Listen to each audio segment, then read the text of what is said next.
papers then were all over Abacha. In fact, I don't know. In fact, it was that they were initially praising Abacha until after like 6 months, and it became obvious that Abacha didn't plan to hand over to MK Abiola. The drum just changed. The music changed. Abacha became this demon and it was later when he died that we realized that Abacha was so kind of famous in the social circle of the Southwest Nigeria. He was a GOC in Ibadan. All his friends, most of his friends, they were Yorubas from other places. Like the Abacha that I grew up was a monster. Abacha that just get people killed as a little young man. That was the Abacha I knew. But guess what? Those who made that happen, they were the Tinubus and others, all these guys were young. And why did they do all of that? Because they had to fight Abacha.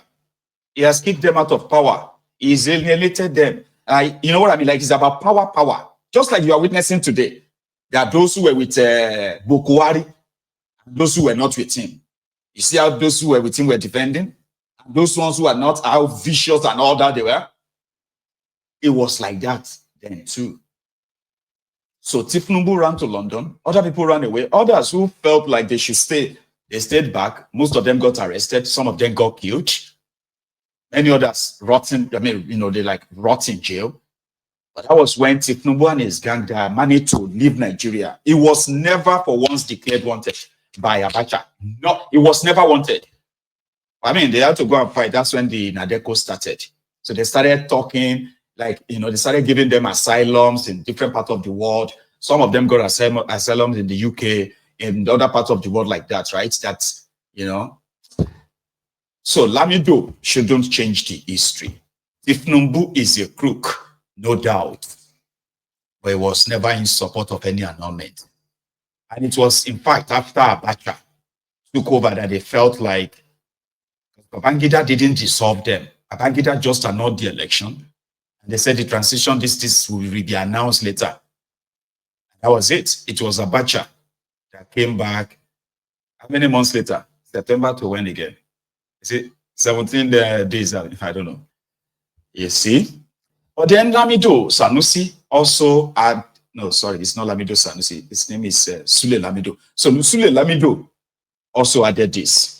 Please don't mind the way he talks. That's how he talks. So when I come back, I can possibly break it down and say, okay, this is what he said. Right?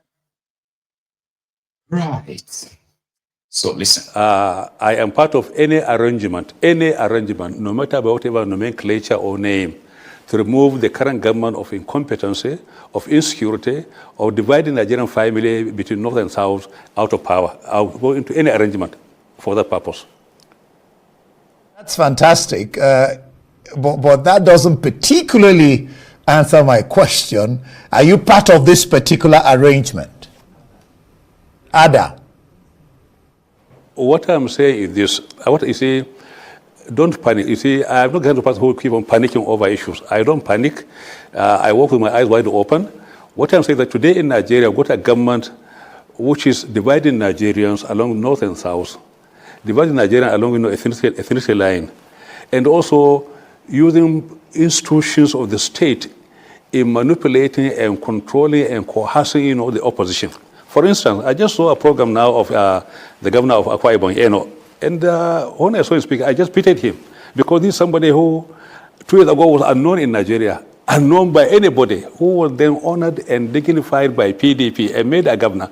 See him talking now, I mean, renouncing his own history, his own tradition, his own legacy. It's just a pity. So to me, coming from the old generation, I'm not really frightened by the way the current generation is moving around. So to me, any arrangement, I will be part of any arrangement of any chemistry, any configuration, whatever you may call it, if it is going to move this government out of power, because the government for the first time in Nigeria is now a government not for Nigeria, but then for a political party.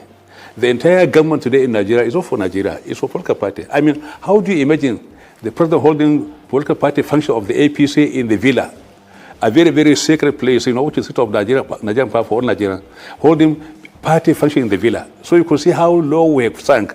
You could see how really the country is literally gone under Tinubu. So Again, I will be part of any arrangement, anything which is going to make sure that this party is fresh out of power. I'll follow. So what he's saying is that call it whatever you want to call it. This year, 2027, this is like a life and death fight. And anything and everything it's going to take to get Tinubu out, it will be part of it. I mean, even if he didn't say that, right? Isn't that what every one of them would want to do? At least, at this point. Yeah? Whatever you can do to get rid of APC. Oh yeah, may everybody come together. You understand? Like, okay, we'll see how, because to Tinubu and his gang, these guys are not enough. It's just, you see, it's normal. I'm not trying to pretend that I'm a psychic. No. But whatever I say, anything you hear me say, they are not like makeups. Like, I am saying them based on the available information that I have been exposed to. Most of them are public. They are not private. And when I say information, it includes the body language, the actions, the inactions of these guys. If you notice it very well, you can, I don't know about you, but you can easily tell that they are not by any means pressured about anything. You get what I mean? Like, you can see when Goodluck Egbere Jonathan started the battle of this Boko Haram then. You heard the news that they just killed 14 people in a place. Boko Haram just attacked so and so, and they just killed 12 people. Hey! All of us had opinion. No? And we are talking about emotionally driven anger, like you get reactions. What the hell? What's in the all this now? This one go finish Nigeria. How can they be killing Nigerians like this? How can they, like the reaction was like almost unanimous. Even those with the support Jonathan, they feel like, the guy they fall land, man. Like the guys, you got what I mean? This, so what we are witnessing today was actually a child's play. Tens of thousands of lives have been lost, especially in the last 10 years of the Al-Qaeda People's Congress, APC, and those who get killed directly by the terrorists, Fulani terrorists too, Lakurawa terrorists too, Boko Haram terrorists too, ISWAP terrorists too. You see, somehow, as horrible as that is, seems to be like, a better one than some of you who have to like chronically die in pain of hunger. Do you know how many days it is going to take for a human being to die for not eating? Do you know how many days? 7 days.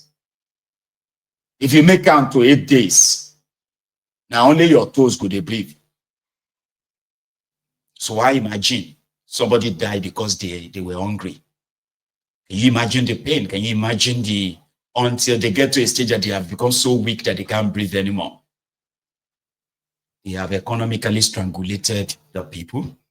Inflation, hyperinflation has killed many, right? People are choosing between buying food or buying medicine. People on terminal sicknesses or ailments, right? Because of this ruined economy. And people are dying because of that. So they had to ration their medication. They had to, in all of this, people have become so desensitized. And when you look at Tinubu and his gang, look at what they are doing every now and then. Do you see them under any pressure? Do they look like they are under any pressure? To them, what pressure? That's why I said to them, no matter how this coalition, this or that, it's just politics. They are wasting their time. And that's a good thing. You know, I've said that before on this platform. I said the system first need to collapse, and those who are the product of it should perish with it. But unfortunately, it seemed that those who are the men of yesterday are those who have the resources to possibly challenge the men of today. And that is why you have the likes of Sule, Lamido, and many others currently talking together to come and save us from Tinubu. But me, I mean, I don't have a dog in the fight. Here is what I believe that, number one, for anything at all, APC needs to buy. Do you get what I mean? Like, APC need to kind of like with what they have done to people in that place. So, and Nigerians, even Nigerians all over the world, though, APC as a party needs to die. You get what I mean? And everything associated with it should perish. So that, number one, you can take care of that existential threat first. And if you succeed, that same strength, you possibly could use it to redirect our own trajectory. Because APC, Ebekebe, represents something that is so evil enough that even their members, I don't know, their members have become, I don't know how to describe it. When somebody says, it is better for me to die in hunger than for me not to support Tinubu. And you're like, what are you talking about? So, I have to. And democracy is such a very dangerous form of government. Because, you know, they say you should be very, very careful. Yeah, careful. You should be very afraid of the foolish people in large numbers. Because in a democracy, they can choose a president or validate one. Even if they can't elect one, they can possibly help, you know, validate one. And the policy of this evil gathering will affect millions of people, including women and children, especially children. We are watching what is going on. If they are not out of school, they are presently at the mercy of a terrorist who is there to butcher them. And there is no pressure. There is nothing. Talking about 2027. Just as if to say, oh, yeah, it's a normal thing now. Like, so APC needs to kind of like, you know, buy it totally. And that is why if APC now says, "Una too small, can't get too much confidence," it is a good thing.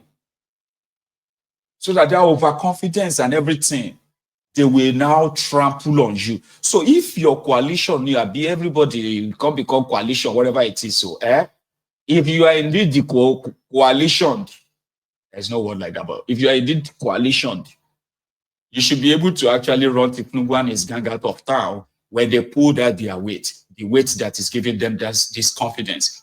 And they're my own money day. That's the one I want to put my money on. That if Tinubu thinks, you know, it is going to be business as usual, then maybe he's not thinking right. That is what some of these guys preparing for their 2027 are saying. And to me, yeah, now. Because in the process, something is going to happen.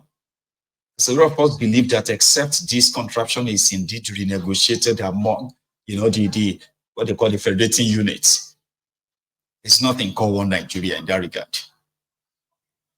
We need our interests to be protected by a country that has a system that represents our interests, a system that is put together based on our own yearning and what have you, by our own design, a system, right, that indeed represents everyone.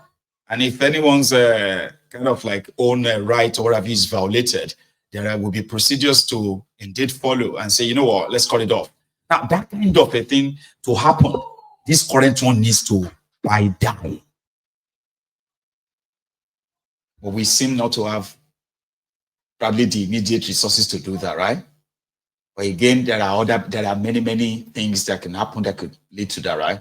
So one of them is that the confidence of trying to validate fraudulent elections and all that, which is what is expected of Tinubu anyway, that is enough.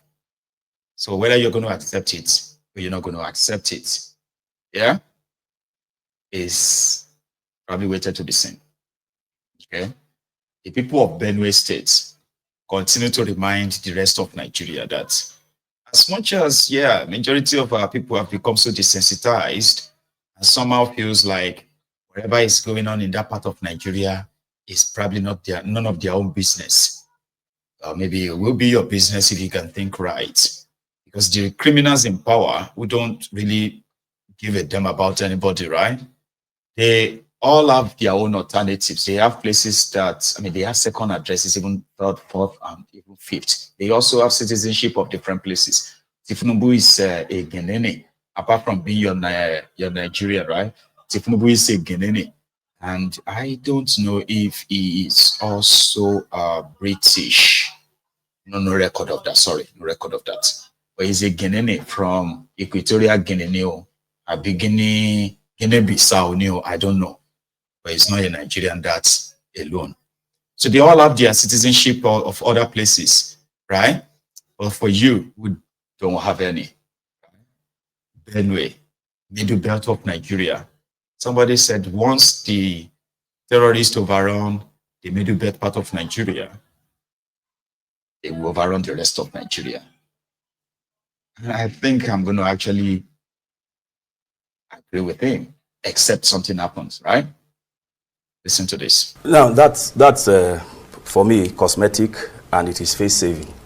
If you've arrested one person, I challenge the IGP of police to provide the mug pictures and the charge sheet of that arrest.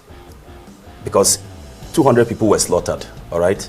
If you've arrested one person, then in this country, people are paraded, you know, when they steal phones, when they steal smartphones. So you have somebody that is accused of slaughtering 200 people. Nigerians, and particularly the families of these people, deserve to know who that fellow is. Let's have a mugshot. Let's know what, you know, what the charge sheet is saying, you know, and what those people are, what offense they've actually committed. It's that important. But the law says police can parade, mind you, they are suspected, and one person can kill 200 people. Exactly, that's the point. But the law says you can't parade people. Every day on television, we see them parade people for stealing smartphones. So why have a selective operating procedure? Here you have somebody that's accused of killing 200 people. Your guess is as good as mine. It's not possible for one person to slaughter 200 people in their sleep. So for me, it's face-saving, it's cosmetic, it's all in a grand effort to deflate the seriousness that this situation deserves. So if the IGP of police indeed has begun to make arrests following the president's order, then we demand to see mugshots of the arrest he has made. Let us see the charge sheets. Like he said, this is a very serious issue. It's not just a casual report, or no, it's something very serious. 200 Nigerians were slaughtered in their sleep.